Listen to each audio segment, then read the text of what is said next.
Hi అండి, welcome to సహస్రభూషణ్ channel.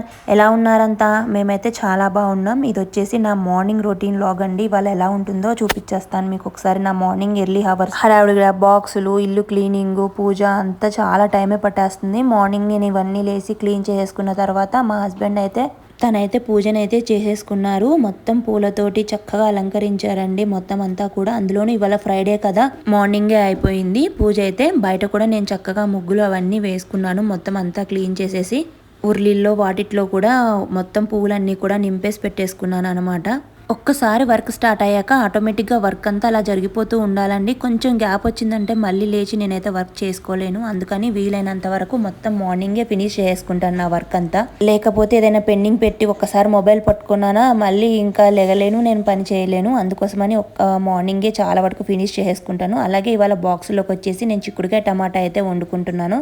చిక్కుడుకాయలన్నిటినీ నైటే cut చేసి పెట్టేసుకున్నాను అనమాట. సో అందుకోసమని ఇంకా ఈజీ అయిపోయింది. కర్రీ కూడా కొంచెం లేట్ అయింది ఇవాళ మార్నింగ్ లేచేసరికి. సింపుల్గా చిక్కుడుకాయ కర్రీ చేసేసాను అనమాట. ఫస్ట్ పాన్ పెట్టుకొని తర్వాత దాంట్లో చిన్నగా కట్ చేసుకున్న ఆనియన్ అలాగే పచ్చిమిర్చి వేసుకొని చక్కగా మగ్గిన తర్వాత దాంట్లోనే కొంచెం టమాటా ముక్కలు కూడా వేసుకున్నాను నేను. టమాటా ముక్కలు కూడా కొంచెం చక్కగా మగ్గిన తర్వాత దాంట్లో మనం చక్కగా కట్ చేసుకొని క్లీన్ చేసి పెట్టుకున్న చిక్కుడుకాయ ముక్కల్ని అయితే వేసుకున్నాను. నేను పొడుగ్గా 2 చీరికలు చేస్తాను, మధ్యలోకి ఇంకా చేయనండి, ఇలాగే బాగుంటుందని. పొడుగ్గా కట్ చేసుకున్న వాటిని ఇంకా డైరెక్ట్ అలాగే వేసేస్తాను, చిన్న చిన్న ముక్కల కింద కట్ చేయను. తర్వాత చిక్కుడుకాయ ముక్కలను కూడా వేసుకొని చక్కగా కలుపుకొని ఒక 10 మూత పెట్టుకొని ఉడకనివ్వాలండి. చక్కగా అదంతా వాటర్ వదిలేసేదాకా ఉడకనిచ్చాలి. తర్వాత ఇంకా నేను ఇక్కడేమో టీ పెడుతున్నాను. నాకు మా ఆయనకి ఇద్దరు కలిపి టీ అయితే పెట్టేసుకున్నాం ఎర్లీ మార్నింగ్. ఆ టీ పడితేనే మనకు కొద్దిగా వర్క్ చేసుకోవడానికి ఎనర్జీ ఉంటుంది కదా, అందుకోసమని పక్కన టీ కూడా పెట్టేసుకున్నాను నేను. ఈలోపు చిక్కుడుకాయ చక్కగా మగ్గిపోయింది.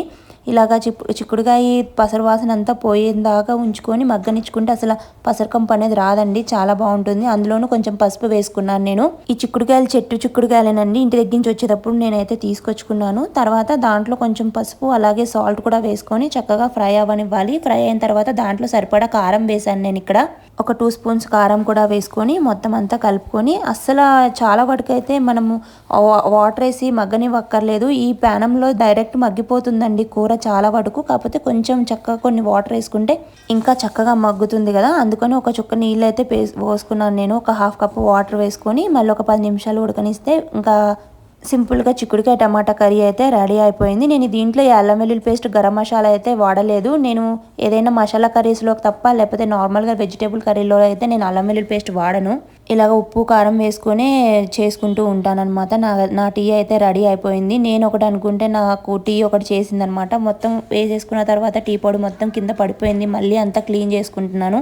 ఎలాగో కుకింగ్ కూడా అయిపోయింది కదా, ఇంకా ఫుడ్ టిఫిన్కి ఒకటే ఉంది, దోశ ఒకటే ఇంకా అని చెప్పేసి ఇంకా మొత్తానికి అయితే క్లీన్ చేసేస్తున్నాను అనమాట నేను ఇక్కడ. నా పనంతా అయ్యేసరికి కూడా ఇక్కడ మార్నింగ్ కూడా అయిపోయింది, తెల్లవారిపోయింది. ఇంకా తర్వాత వాళ్ళంతా వెళ్ళిపోయిన తర్వాత నేనైతే ఇంకొన్ని బౌల్స్ ఉన్నాయని చెప్పి ఆ బౌల్స్ కూడా తీసుకొచ్చి క్లీన్ చేసుకొని వాటిని అయితే నా వార్డ్రోబ్లో అయితే చదివేస్తున్నాను. నా వీడియోస్ కనుక మీకు నచ్చితే లైక్ చేయండి. ఎంత లైక్ చేస్తే అంతలాగా రీచ్ అవుతుంది, నాకు కూడా సపోర్ట్ చేసినట్టు ఉంటుంది. నా వీడియోస్ నచ్చుతున్నాయని అనుకున్నాను. ఒకవేళ నచ్చితే please subscribe to my channel. Thank you everyone.